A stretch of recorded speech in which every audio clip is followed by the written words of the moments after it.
What is going on, ladies and gentlemen at YouTube? This is Mark with Reaper Airsoft, and today we're going to show you how to fix your tactical red laser. Now, this one is the style that normally has the rail mount on it, so you can mount it to your gun, and it has a nice pressure switch, assembly, etc. And these things are prone to issues. This brand is LXGD. No matter what brand you are, if you have a model like this, they're typically all the same inside, and they come across the same issues. Now, this one is beat. It's already been screwed with, it's already been cleaned and everything else, and I'm going to show you guys what to do and everything to do to fix it. So I'm not sacrificing a brand new one to do this. We're going to use this old one, and as you guys can see, this one is currently working. I don't know if it's going to show up there. There you go. But this one was not functioning. I repaired it. It'll be just my kick around one. Maybe I'll let one of the kids use it. But one of the most common problems with this is these come with a really nice long pressure switch assembly, and it has multiple buttons. Technically it has 4 buttons, and the most common problem with these models is these things snap in half, or the wires come undone, unsoldered from the main board here, and they need to be resoldered back on. Now, the first thing you need to do to get this thing off is to take an X-Acto knife, and you cut right up here where it normally sits in the housing. It sits in there like this, and it's all nice and neat together. You cut it, get it out of the way. Normally when it comes to these things, I just kind of chuck them, and then I put new shrink tube on it. I also like to add a small thin layer of plastic across the buttons. That way you have more of a surface area to press against, and you're not relying just on this small contact surface. Now, as you guys can see, I'm going to take this off real quick. This one has snapped.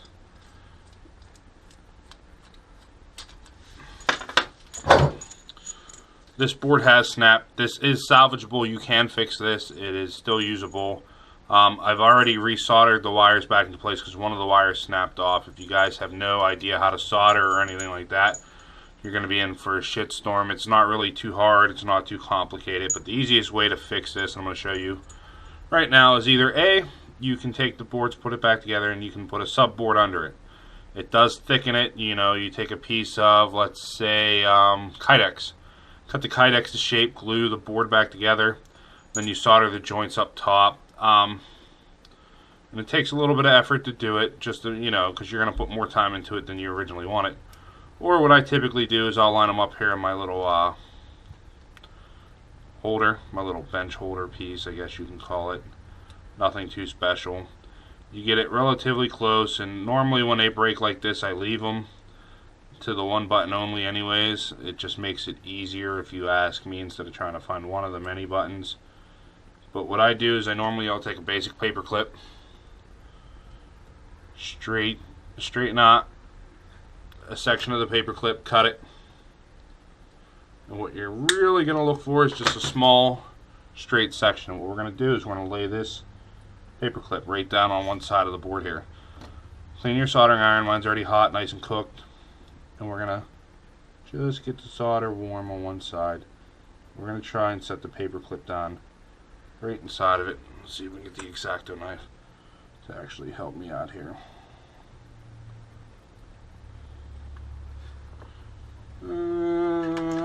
Screw it, I'll just use my fingers.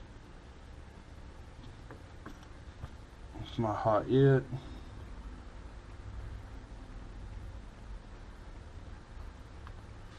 It's gonna be difficult. Come on now. I'll do it on this side first.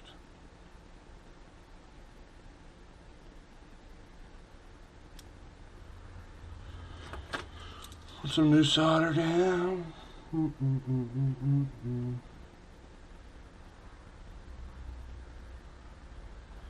we go, we got that end in place. We got this end about to go in place.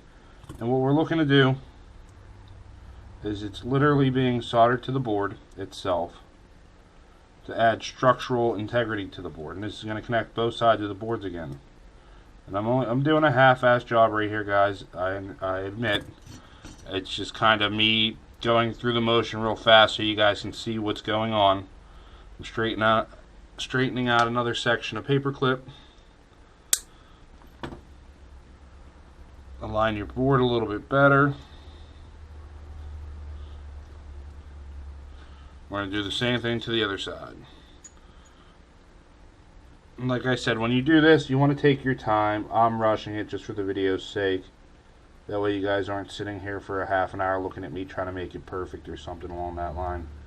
You know, it's going to be for now. But both sides of that are now soldered to the board. Obviously, when you do it, like I said, you're going to want to clean it up. You're going to want to sand all the extra solder down. When you do it, as you can see, the board is now connected again. The other buttons function. You get usability throughout the whole board again. At this point, I would take my, nippers and I would cut off any excess piece. I would scrape it off. I would get all the extra solder and I'd smooth it out and make it as flat and flush as possible. But what this does is, because you have two paper clips there connecting it, it adds some structural rigidity to the board and it won't flop around, it won't flail. Now, this is also a good mod to do if your board's brand new and you don't want it to break. You can do a paper clip down each side, the whole length, right when they're brand new, and it actually reinforces the whole board itself. So instead of just a flimsy board holding it together, you have a metal paper clip on both sides, adding some strength to it. Now, like I said, for me, I prefer one button over the four just because they are a pain to find sometimes, and they can be very difficult to really get in a good position. So normally I just run one.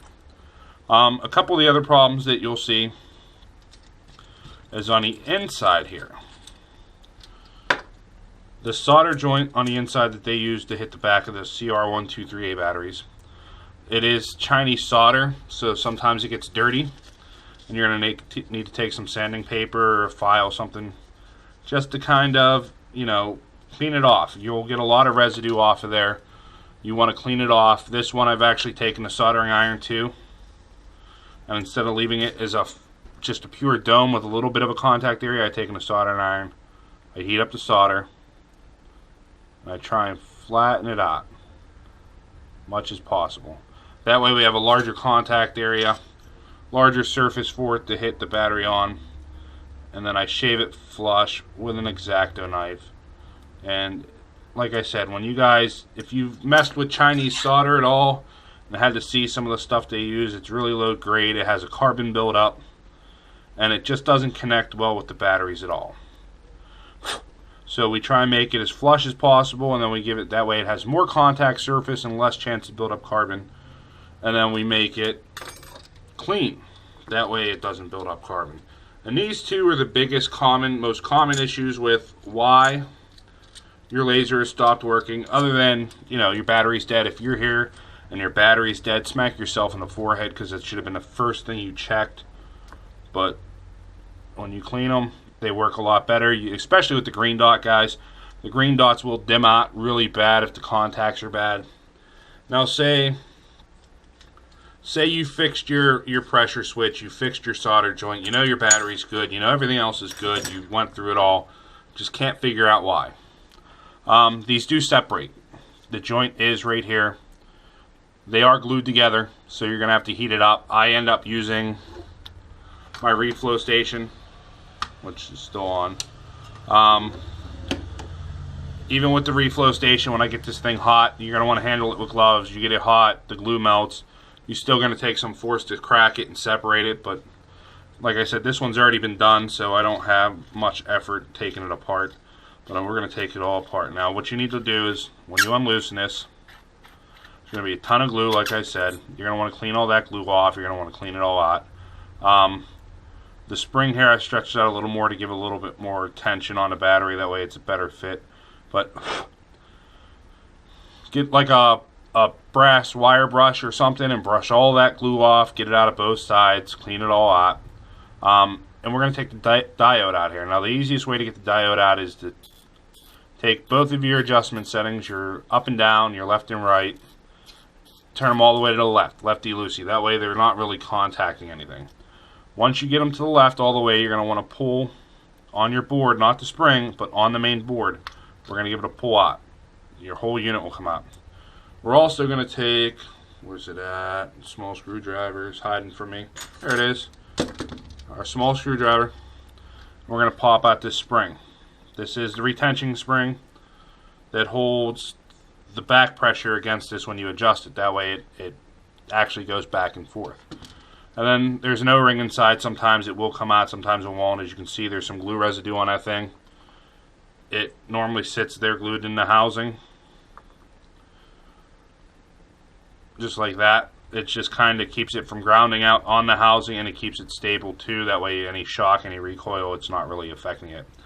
But the other big issue on your contacts is where it actually hits the laser through the body itself. Now on this side you can see it's kind of shiny. I buffed it, I sanded it out, I took sandpaper and a buffing wheel and I shined it back up. There on this side you see how dull and corroded that is. All that oxidation buildup prevents electricity from flowing. So I buffed that part, this part which touches the main housing in here, and then I buffed this section which actually touches the laser diode itself. Now, when you're handling the diode, you really don't want to break your controller board. This is what actually controls the laser, controls the voltage, keeps everything steady. Or you can burn out your laser diodes. You know, no issue. They'll burn out really fast if you mess these up. Typically, you don't have to touch these, but what you're going to want to do is you're going to want to sand this spring. That way you get a nice shine to it again. And you're going to want to sand the housing itself where that spring touches. So right here, take that O-ring off.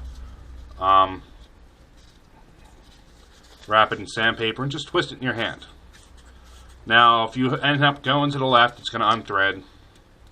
So you can take this off if you want to take this to the buffing wheel too. You don't really have to. Sandpaper does it justice. But it unthreads. You thread it back on. You want to make sure this is all clean, nice and shiny. You want to make sure this is clean.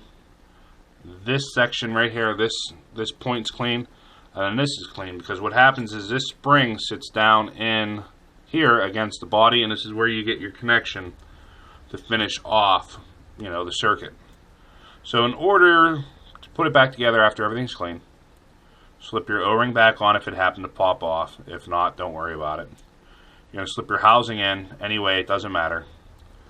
Put your housing up to the side, the laser diode assembly up to the side. And your spring, your clip end is going to stay on the outside. You're going to push your spring at a 45-degree angle to both of these. So if you want to make a Y.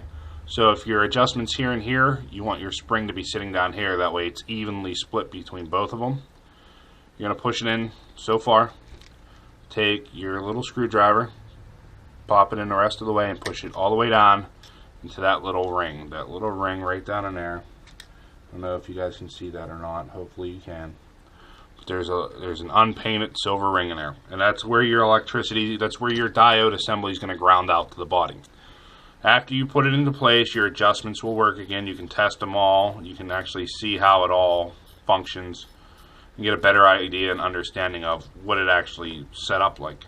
It's actually relatively simplistic design. The diodes are interchangeable. You can get these whole assemblies on eBay. I've seen them in green, blue, purple. I guess it's still that mixture between a blue and a purple and a red. You can get replacement ones, no issue. Relatively cheap on eBay. If you're going to go the blue, purple, or the green route, really watch, especially with lasers. I shouldn't have to say this, but don't shine them into people's eyes. The green laser is not as dull, as dim. It is a lot more powerful than a red laser, and a blue laser itself is not as powerful as a green laser. It's not as focusable from what I've seen, but they will burn your eyes out, guys, so don't go shining them in people's eyes. I understand the colors are nice and cool, a cool effect. The green is visible. It has a visible beam, and if you haven't seen the blue or the purple lasers, go check those things out, because those things are pretty pimp, but they don't focus to as tight of a beam as the green lasers or the red lasers will. When it comes to the tighter dots, the red lasers are the best. The green lasers come in second, and then the blue lasers come in last. But it's just new technology, something new for you guys. Once you get it all set back in and the housing's ready to go, you can screw it all back together, give it a test. It doesn't really take too long to test it out, or to get it together to test it out. But as you can see, you know, just a little bit of cleaning, guys, will keep your laser running strong and long down to get its friction on. Yeah, we'll see how many of you actually get that song reference. But quick, easy fix. Takes a laser that you probably thought was junk, ready to throw away, or sell extremely cheap to one of your buddies and get it functional again. As for the plate here, you know, you go, oh, well, now what do I do? Because I cut the shrink tube, or it's, you know, it's ripped, or it's, like I said, I get rid of that, and then I'll run, this is a shorter piece, but I'll run different sets of shrink tube, and I'll actually show you guys real quick. I'll sacrifice a thing of shrink tube for you guys. But when you use shrink tube of a thinner size, let my gun heat up, and you actually shrink it on here.